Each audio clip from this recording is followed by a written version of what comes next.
Well, Lucio, welcome to the show. Hey Martin, how's it going? I'm good. How about you? Good. From what I heard, this is your first time doing this, so thank you for taking the time. I was just wondering, we're in the same industry, hospitality and all that. What got you into the industry, and what's the origin story of Lucio?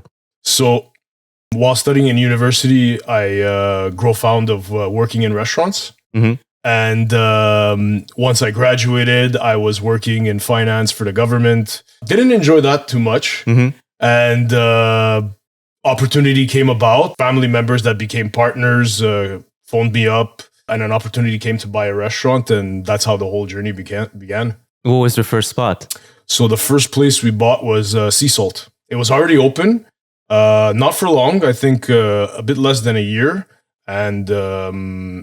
And yeah, we had intel that there was an opportunity for us to take it over, and that was the first one. And weren't you afraid that you didn't have the competences to run a restaurant and all that, or did you already have a group that was already competent enough? I mean, the partners that I was that we acquired Seasalt were with. I was confident with them, knowing them, Mm-hmm. willing to take the risk. And at that point, it was just the right opportunity for me to get out of something that I wasn't enjoying in my life, and get into something that I had a passion about, which was food, beverage. It took the leap of faith, and that was it. Yeah, that's pretty crazy because if you look back, you mentioned to me before we started the podcast, that was 2017. Yeah, and you're looking back just a couple of years, and then pandemic happened and all that. So yeah, there were a lot of ups and downs. Pandemic, which was something nobody was ready for, whether it was experienced, not experienced, in any type of business. I think, especially the hospitality business. But it was a very challenging time. And you have now, you have your hospitality group that's called Carma, and you have more than 10 locations probably. So Carma basically is a few of the partners that were in the group. We have multiple partners, but a few of us aligned our visions, and we decided it would be beneficial for us to create a hospitality group and focus all our efforts in that one group and grow. Because it's always better as a portfolio when it's one group that's holding a certain amount of shares rather than individual partners. Mm-hmm. But we do have other partners in certain ventures that have their own partners in other ventures. Okay, But Carma itself is now, we're focusing on certain brands that we have. We're doing operations of certain companies, and you also acquired Yama from So that's right? actually recent, and that's something that's very interesting for us because we recently took over Yama, but before that we took over Blandino. Brasserie on the Carry and the Hilton. Yeah.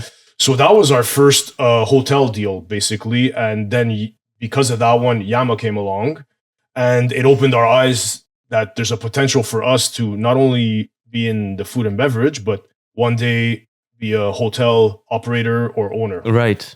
And how do you feel that differs between, running a local restaurant versus a restaurant that's based within a hotel that's much more corporate, I would say. So you have a lot of red tape, I guess. Yeah. There's always we need to respect certain brand standards. Yeah. So Yama is Curio, which is a Hilton brand, and Blandino is also in a Hilton hotel. So we got familiar with the Hilton standards, but each hotel has operators, and we have to respect certain things like the breakfasts.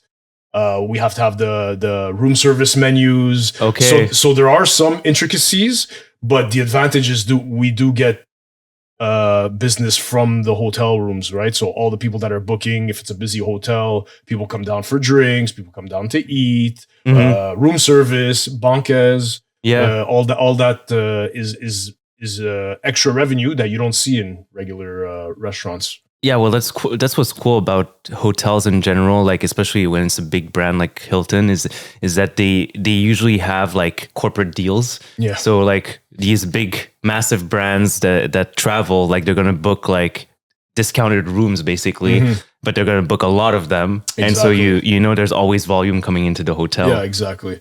So it's challenging at sometimes because when the hotel is quiet, you're not expecting that extra revenue, so it's hard to manage the staff wise. But I mean, overall, we're lucky so far. We got good. We have good relationships with the hotel, and so far it's gonna hopefully open doors. And as I mentioned, we'd love to get into hotel business. And when you're talking about the partnership you made with Carma, what's your specific role in that partnership? Is it you're handling finances, or you're wearing many hats as well? Many hats is the right way to say it. I have a finance background, but like I'm really good with brand development. I'm also really good at managing like logistics and plannings. I mean, because I went to school, I'm very organized. So like I learned how to be organized and be corporate, have that corporate hat. Which is something in hospitality that's much needed. Yeah. So it allows me like dealing with all the construction, all the permits, anything that has to do like with whether it's certificat d'occupation or alcohol permits, dealing with la Régie des alcools, MAPAC, government, taxes, the accounting hat, the operational hat, because it's such a hectic industry where you have many projects on the back burner, but then if nobody follows up on it, like it just sits there for months. Exactly. Right? Like for example, alcohol permit, like if you're not constantly pushing to get it, like it might take months. Oh yeah, absolutely. and sometimes it's easy to forget, right? So you're dealing with building a place, and then all of a sudden you're ready to almost open, and you're like, wait a minute, we forgot to apply for a permit, right? So there's always those little things, but no, like everything's a learning curve. Like when I started, I was learning. I was fresh out of school, and like they say, not the example, fake it till you make it, but you learn a lot by just being thrown into the fire, and pretty much figuring it out. So now, like we're approaching summer, Seasalt is going to reopen. Yeah, soon? Seasalt, we're planning to reopen in 2 weeks, as usual, business as usual. Hopefully we have a beautiful summer, and then there's all the other venues. So talk to me a little bit about like the QSRs that you open, right? Like the quick service. Yeah. So Ciccio's is we opened Ciccio's in November 2023, and you know what? Same thing, Carma, and we have an operating partner there, Gianpaolo, who's really great at product. Like that's his thing, right? He came up with the recipes. He's the guy there for he's our operating partner. And Carma oversees the growth of Cicccio's. We take care of all the back office stuff, accounting, leases, same thing, like as I was mentioning, permits, all that stuff. And he really takes care of staff, giving the best service, giving the best quality product, developing the product, coming up with new ideas. He's even really good at branding, marketing. Like he comes up with the clever things that he's trying to implement on our social media. We grew our page pretty quick organically. We have like 7,000 followers, I think, in 1 year and that's awesome. 3 months. No sponsored ads. We don't do any of that, and surprising the reach and the audience you've gotten to. Yeah, and I think it all goes down to the basics. Like you offer something great, and people really like that, especially that it's a product that's kind of like not more affordable, but it's not a restaurant where you're going once a week, once a month. This is like, we got people that come twice a week. That's awesome. Sometimes we have people come every day for a coffee, whether it's not a sandwich, they'll come every day for a coffee. We're actually opening our second location by the end of April downtown. Nice. So that's some big news, and hopefully that takes off, and we open a couple of those and then maybe franchise. How do you balance, when you're creating a brand like that, especially in the hospitality industry, like it's such a low margin industry. How do you create a brand where you deliver a great product, but you're still making enough profit to actually grow and grow the brand, and also, like you're saying, you're opening a second location? Because I feel like there's so many times, like when people partner with each other, they create a product that they like and it's fantastic, but the way that they run their operations and all that, like it's not a viable business. Yeah. So you need to have a good balance, I would say, between product and costs, quality of products, what you're using. But I think one of the most important things is having good back office, good structure, projecting sales, projecting what our costs are going to be, not over leveraging ourselves with expensive rents. You know, start small. Ciccio, we started with a very small location. Sometimes we have a hard time for the output, like get caterings, Uber Eats, but all these are things that eventually we know once we grow the caterings, we can move them to a central kitchen. And so you ever thought about doing like a ghost kitchen? Thought about it. I don't know much about it. I heard people that make a lot of money just doing ghost kitchens, like Uber Eats having like 4 restaurants in one kitchen, let's say. But it's we're not there yet. That's like we're very brick and mortar type of people. Like we like having a space with a concept in it. Maybe for the future. Having a ghost kitchen. But what I noticed from the concepts that you do open, the design and everything really does create an atmosphere and an environment where people want to come back and enjoy the place and all of that. Like, do you have a say in how the places are designed? Like, are you implicated in those things as well? Yeah, we always all partners get involved. You know, like at Marcella, 2 of our partners. We didn't even have a designer. 2 of my partners at Marcella were the designers. Cool. And they did a great job there. And, you know, people always compliment us on how the place looks.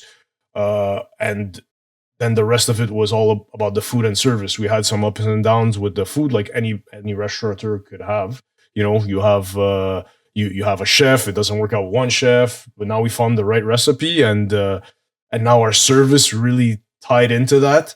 So yeah, it's really important, I think, to have a good understanding and a good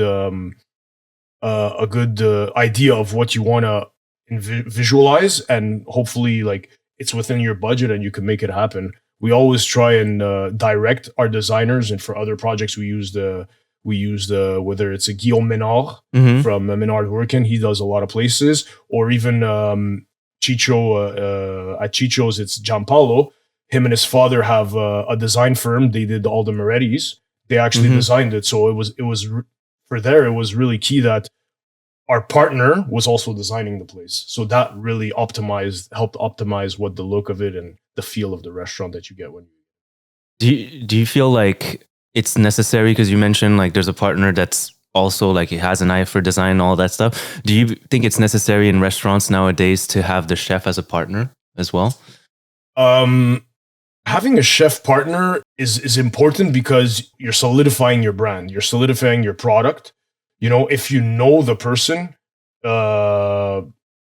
it's important. But I also see that there's success in restaurants that don't have chef partners and that are franchises, corporate, whether it's a Casual Sport, Bâton Rouge, like some of them, although people might be fans of these places, you know, Montreal is very picky with their food.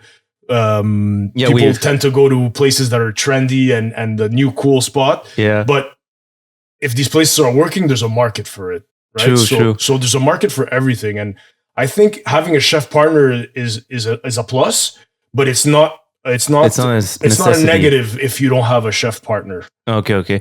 But I feel like from what my years in hospitality, what I seem to see as a common ground for places that work, and especially for groups that develop a lot of places, is to have systems in place where you can super important. Food cost, labor systems, whether it's checked weekly, bi-weekly, minimum it has to be checked every month, because things could go crazy quick. Like, you know, if you hit a slow period and you're not checking your food costs and you're just accumulating inventory without noticing, you know, these are things that could break your business, right? This is your bottom line, is you want to limit your exposure and not be stuck with $80,000 of inventory on alcohol going into winter when it's the quiet season. You know what I mean? Right. So it's very important to have systems in place.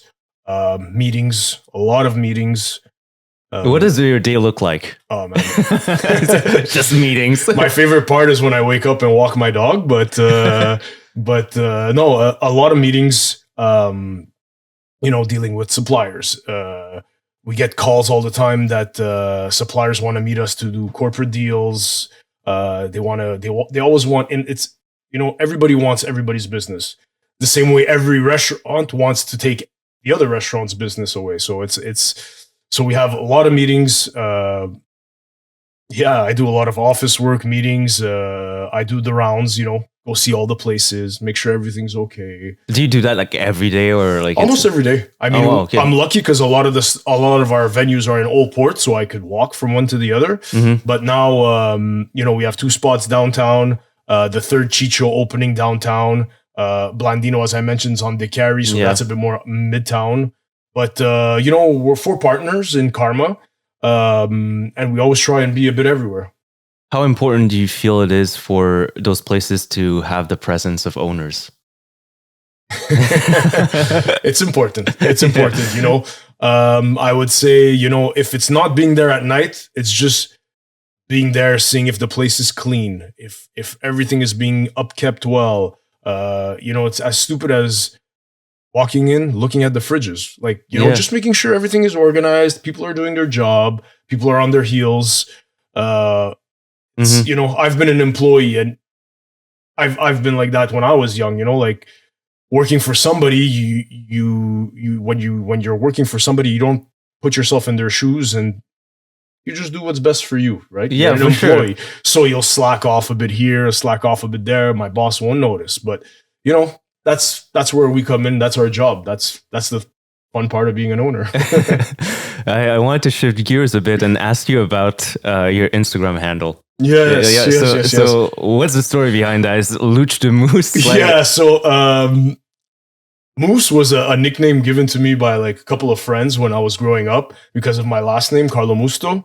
Okay. And Instagram had just opened, and I was like, I don't remember when Instagram started actually, and I was like, man, do I have to pick something cool? This, that, and I'm a simpleton, man. I picked that, and I never changed it. I didn't. Once I was like, should I change it? Should I not change it?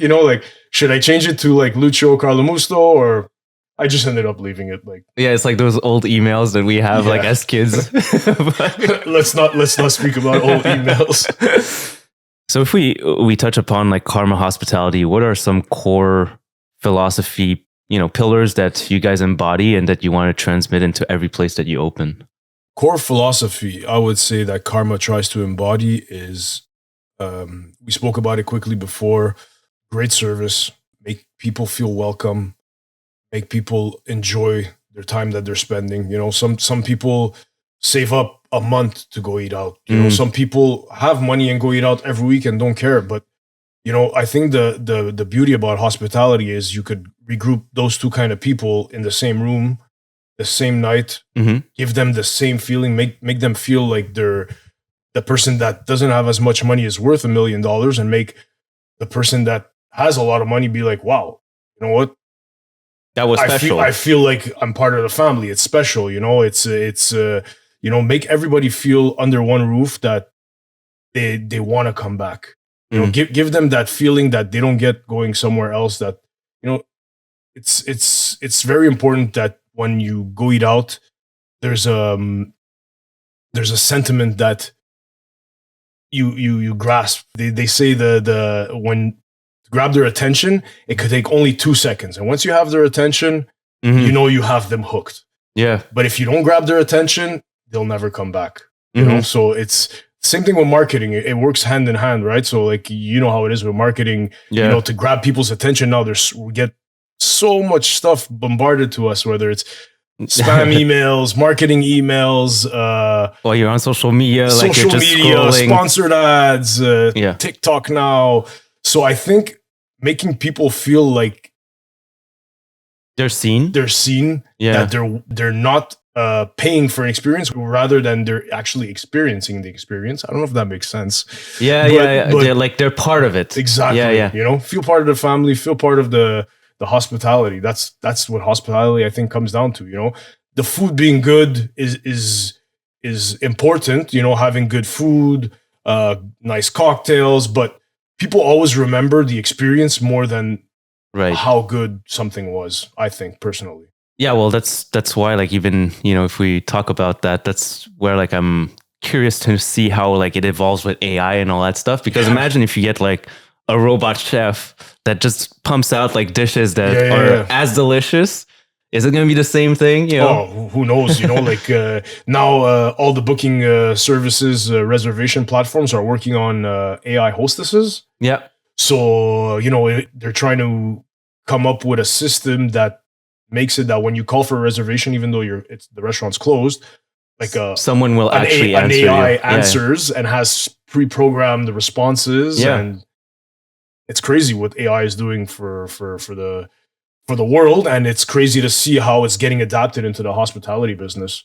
Well, I think personally, like, if we give add a bit more color into that point, is like, because people are always like, they're afraid that even in art, it's going to take away the soul of what's being presented.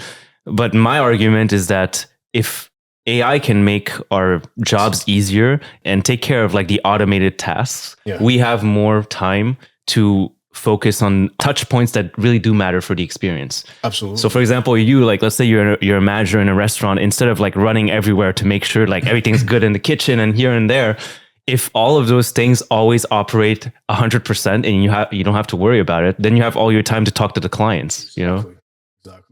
So yeah, listen, we don't know how things are gonna evolve with that, but it's definitely interesting to see how things are taking place and taking shape with AI and how it'll continue to evolve in that regards. You talked about QSRs, but you also have, like, a pizza. I guess, like, it's a franchise, right? Like Slice and Soda, or is it not yet a franchise? So Slice and Soda was a brand that we not Karma. It was prior to Karma was created. We had started it in Old Port. We were a few partners in it, and COVID came around. We decided to open multiple locations because it was going well. Sales were up. All restaurants were closed. So there was a big boom in the QSR, and we thought we nailed it. We thought, this is it. This is we're gonna open 100 of these, and within a year, I think we had like 6 locations. By the time COVID was coming to an end, I think we were almost at 10. If not opened, we had like 10 leases pretty much signed in the works. Did you have your own drivers? No, so all Uber. We didn't take care of delivery. It was really a takeout system with Uber Eats, and then COVID ended. Yeah, everybody ran to go eat in restaurants. Yeah, and we were like the numbers, what is going on? And you know what? That was a big learning curve for us. If I could take one thing away from that, is I learned a lot. I learned a lot, even though we all lost a lot of money with that. We ended up selling the brand recently, just last year. I think there's a few locations still opened, but we sold the brand and we moved on, but we all learned from that experience that, sometimes it's good to pace yourself and just be ready, for anything. COVID. Yeah. Well, exactly. If you would have told me that, like, in 2016 or 2017, that shit was going to happen. Exactly. So listen, every experience is a learning experience. If there's one thing I take away from that, is that, yes, we all took a loss, but we gained something, and we all matured as businessmen, and we moved on, How do you balance, working in Karma and all that stuff with so many locations, and also, like, your personal life? Must be... It's not always the easiest. It's tough to be a husband. I recently got married. Congratulations. Whether it's being a boyfriend, a fiance, or now I'm married, so I'm a husband. It's hard to balance the work and the personal life. Taking care of yourself, going to the gym, being a businessman. But what I realized in in the last year is that really nothing is burning down. As long as you don't have cancer, as long as you're healthy, take the time, enjoy each moment. Spend the time with your loved ones. Balance. Go to the gym. Do what you enjoy doing. See your friends. Business is business, but you need to make time for personal also. When you get worked up in your business, I also noticed personally, if I just work, I don't work well. Exactly. That's what I was going to bring up. You need a break somewhere. You need get the creative juices flowing, go eat out, relax, drop the phone. Well, because a lot of times like the solution, and I think it's Einstein that said this, but you can't solve a problem in the same paradigm it was created. Exactly. So a lot of times, like by taking the time to relax a bit and clear your mind, you actually come up with solutions that you never would have come up with. 100%. And you realize like, why the hell was I dealing with all that bullshit when the solution was so simple? Yeah, it was right in front of you all this time, right? But you can't see it. Sometimes when you're stuck in a box with blinders, you just see the path in front of you rather the path to the left, which is an easier way to the end goal. Mm-hmm. And do you have like with Karma, do you have any aspirations to branch out of Montreal eventually? We are interested. One of my partners loves Saint Martin. There's a lot of opportunities. There's a lot of opportunities. Whether, as I mentioned, we were exploring the hotel idea. So whether it's a boutique hotel, my other partner went to Dominican last year, and he really likes Dominican Republic. It's growing. Mm-hmm. It could be there. We're looking at Ottawa also for like Ciccio's. There's a hole in the market there. Toronto is also a goal for us. We think Toronto is a very interesting market. But that's the short to long term. I would say it would be more Ontario. Maybe Quebec City for a Cicccio's. We'll see. Mm-hmm. But other than Canada, I'd say Miami is always something that interests us. Yeah, for sure. And if not, somewhere down south. But it's such a different beast. Like, when you think about Miami or New York, it's crazy. It's crazy. One of our longtime waiters at Seasalt, his plan was always to move and work in Miami, and he got his papers last year. I'm so happy for him. He went to work for a big group, the Mila Group. Oh yeah. So he was a part of the opening team. They opened a French restaurant called Claudie, and I was talking to him the other day, and he's like, "Yeah, it's okay. It's busy. We do about 500 covers a night." And I was like, exactly. Wow. That's what I was gonna say. It's like, wow, like it's just another animal, and it's US dollars, USD, and it's not cheaper because it's USD, and. Yeah, I mean, one of the restaurateurs over there that I find is absolutely insane is David Grutman. He's awesome. I follow him. He's crazy. He's crazy. I like what he does. It's what he's getting into the hotel business too. Yeah. So it's.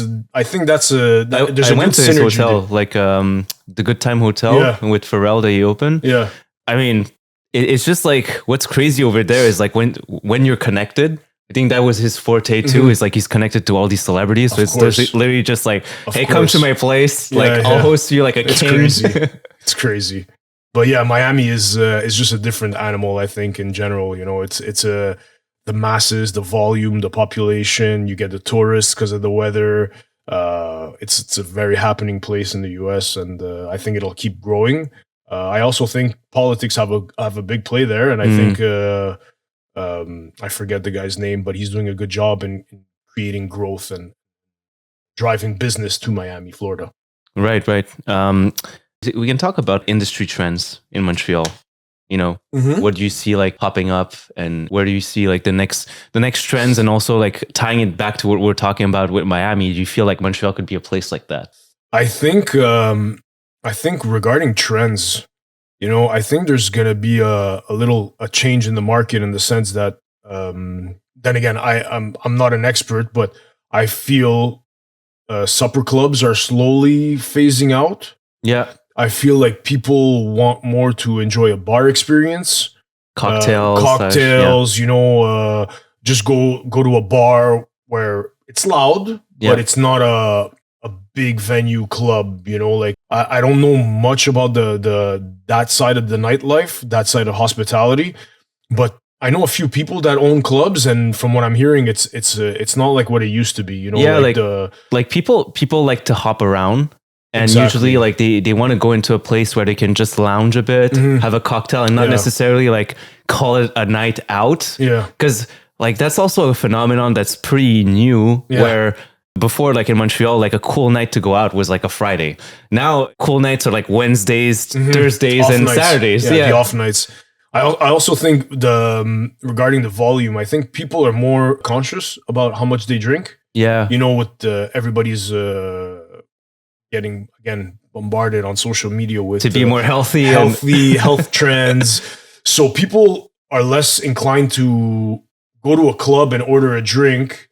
Or order a bottle. You know, so people don't want to order a bottle anymore. So they're like, I'm not going to go to a club and order a drink. They're going to feel uncomfortable maybe. So that's why they're looking more for those bars, smaller speakeasies and stuff like that. I think and I would really like this to happen in Montreal, but I would like Members Club to happen in Montreal. That would be cool. You know, I've always wondered, like, do we have enough pull in Montreal, you know, like to start something big like that? I think there is a demand. There's probably a demand, you know, where like people could have a membership, exclusive. You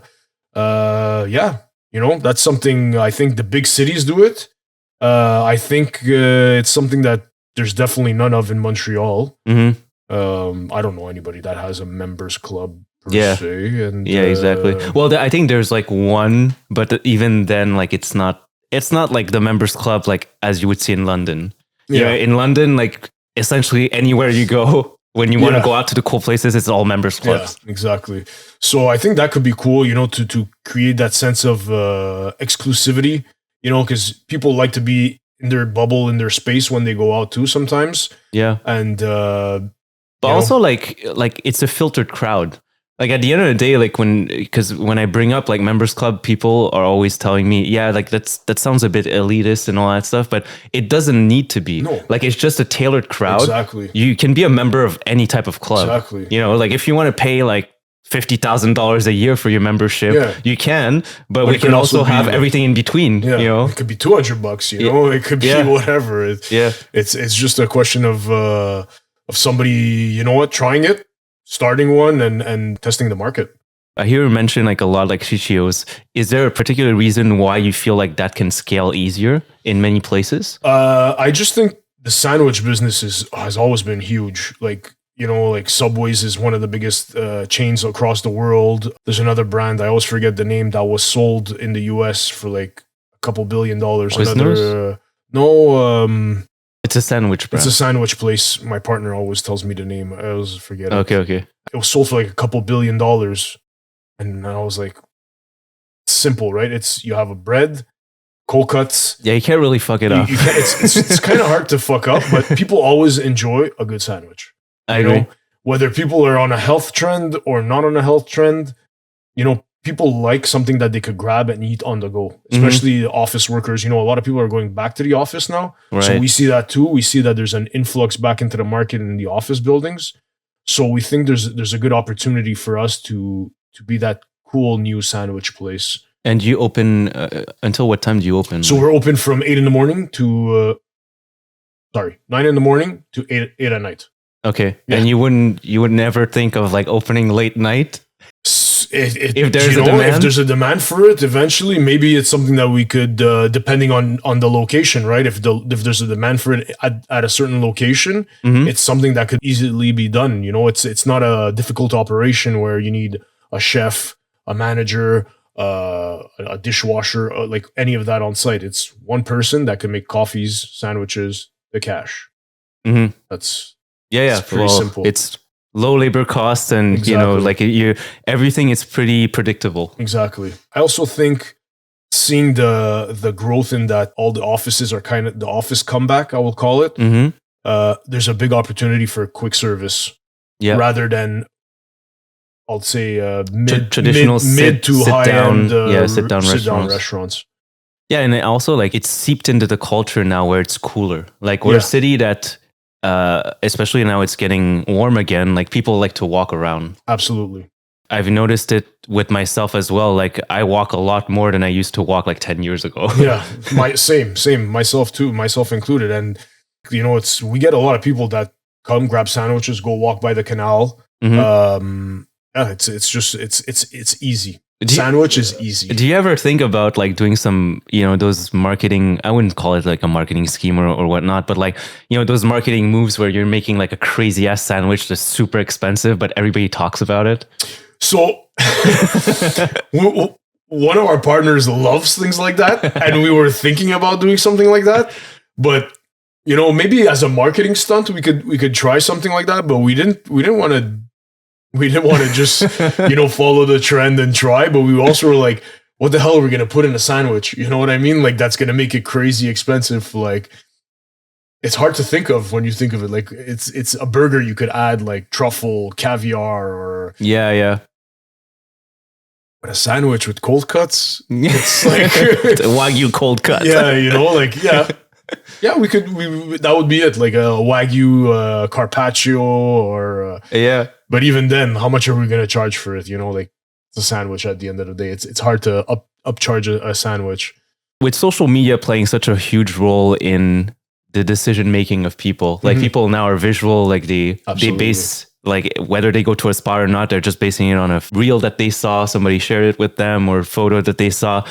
How does that play into the way you design spaces? And do you think that's a healthy trend to have? Listen, it's I have a hate-love relationship with those kind of things, because like it's the everybody wants to be seen, take pictures, like you keep seeing the same pictures on your feed, whether it's a mirror in a washroom or something that people post. I think it's it's good because it creates competition. But it's on the other side, sometimes it hurts places that focus really on the quality of the product and service they give, that try to offer something that, it's not an Instagrammable place. You know what I mean? Yeah. Like a lot of places now, people, when they focus on design, they want Instagram over like what they're serving. And we spoke about it. I think it's just having a good balance between both. If you serve garbage to somebody, but your place is beautiful, it's not going to last. It's not sustainable. Right. But if your place is beautiful, you have amazing food, then you nailed it. If your place is beautiful and you have okay food and service, you'll still manage to attract the crowd because people want to be in that spot. So I think the only thing that I'd say that would be negative on that is that it'll take away a bit from the places that are actually like have that been around for so long that, they're like, why would we renovate and make this place new when everybody comes here for a reason? Yeah, and put marble everywhere. Exactly. But I think everything is trends. Everything is phases. Whether you're in Montreal, Toronto, Miami, when a new place opens, people kind of flock to a location. And then, once they've experienced it, then, the trend settles a bit, and then it's onto a new one. Yeah. So I think it's cool to have that aspect, because it challenges everybody to one up everybody and try something new and have a nicer design or do something out of the ordinary. But I think if you don't nail all aspects of hospitality with food and service, just having a nice place won't cut it. Yeah, because it's just short-term buzz. Exactly. Like, oh my God, this place looks so nice. You get a good marketing and publicity for X number of a month, 2 months. Exactly. And then people are just like, yeah, you know what? The food there wasn't that good. Exactly. And that's, you don't want to hear that as a restaurateur, Yeah. Being in the restaurant business, like, it's all about passion, because it's not an easy business. So, like, when I hear somebody that didn't have a good meal in one of my places, I want to know why. What happened that day? Who was working? How do you stay in touch with that? Like, do you have a report every day from we look at reviews? We look at our reviews on Google. On our reservation platforms, we also get reviews. And then just word of mouth sometimes. We know a lot of people, and people know us, and they'll tell us like, "Yo, I went to." Yeah, I'm going to tell you personally. Yeah, exactly. Yeah. I went. So, and so often it's they go and they always have a great experience, and then it happens when it's recurring customers, and then one night they had an off night. Yeah, exactly. And they just, hey, heads up, I went last time. It wasn't like it usually is. Yeah. And then you try to get to the bottom of it. What happened that day? Restaurant slammed. So were we short staffed? Right. There's so many possibilities. Variables. Yeah. And for you, like, aside from the hospitality industry, like, do you have other projects that you're looking into? Or you're really spending your 100% focus and attention? I really like the food and bev, but like I said, I think the next thing would be acquiring real estate through the food and beverage. So whether it's a boutique, starting small boutique hotel, or having a small share of a bigger hotel, as a group, we could facilitate operations for the hotels, especially. Often all these restaurants in hotels are facilitators for the hotel owners, because they know how to run hotels, but they know nothing about the restaurant business. So it's a good learning curve, and we have good, like I mentioned before, we have a good relationship with our owners at the hotels, and we see a potential for growth there. They want to buy and acquire more hotels, so there's a potential for us to grow there. Awesome. Like, I feel like, especially in Montreal, there's so much more hotel concepts to be designed. Like, like compared to the States, like, you mentioned Miami, but like Miami, there's so many cool boutique hotels that you go in and you're just like, Montreal's missing that cool, not international. Like, it could be somebody that starts it from scratch, but everywhere I travel, I like going to boutique hotels. I like experiencing the boutique hotel feel, because it's more hospitable. Yeah. You get more of a hospitality feel than a corporate structure, Well, because it has a unique vibe. It has a unique vibe. Every hotel, is different. Yeah. The decors could be wild, vintage looking, super modern, you name it. In France or in Paris, there's so many of those. Like they have like 5 rooms, but all the rooms are different. All the rooms have a different theme, it's incredible, and a lot of the clothing brands now are seeing the opportunity for that, like Dior has a cafe, I think, in Paris. Yeah. There's Gucci has, it was in Seoul last time when I went to Korea. Yeah. They partnered up with Massimo Bottura. Yeah. To open like a restaurant, Gucci restaurant kind of. And there's so many collaborations that are... the possibilities are endless for them. And for them, it's another stage, it's another clientele, If you're a Dior lover, why not go to sleep in a Dior room? You know what I mean? Yeah. Like, if you go to a boutique hotel, I don't know if there's any that have the brands, but I know there's the cafes that are starting to pop up, a couple of restaurants that are doing hotels as well, like Cipriani, I think, has a couple of hotels. Yeah, and actually they just started their members club too. Yeah, Cipriani. Yeah. So that's a company, I think, if they would maybe venture into Montreal or the Canadian market, maybe that's where we would see the first members club in Montreal. Yeah, but I would rather it come from someone from Montreal. It would be maybe after this podcast, somebody's going to take the idea and run with it. Because I mean, Montreal, at the end of the day, like, it's such I wouldn't call it a village, but like it's such a small world that everybody knows each other. Everybody knows each other. I can't believe that there's not like one person that couldn't make a members club where it would be cool to go there. Yeah. Because even the clubs like that we see, like, let's say a Fly Gin or whatever, like it's basically the same people that go a lot. Exactly. And it's because they like the vibe there. They like the familiar faces they're going to see. Yeah. So why not make a members club? Absolutely. It's crazy. You just mentioned, like, whether you go to Fly Gin or Bowie or Still Life or La Voûte, or, you seem to see all the same faces, which is funny because you're like, this is such a big city, but a small one at the same time. You ever think about having a club? If if the trend turns around and I see more a bar, I think I'd be more open to owning a bar, but I'd do it if I had like an operating partner for it. If I had like a kid that I knew wanted to open a bar and like that I've seen what he could do, maybe there would be a potential there. But like, I mean, Seasalt was a full-on supper club when we purchased it. People still think we're a supper club, but we veered away from that completely. You know, and it's a different animal dealing with security, right? Cops, cops.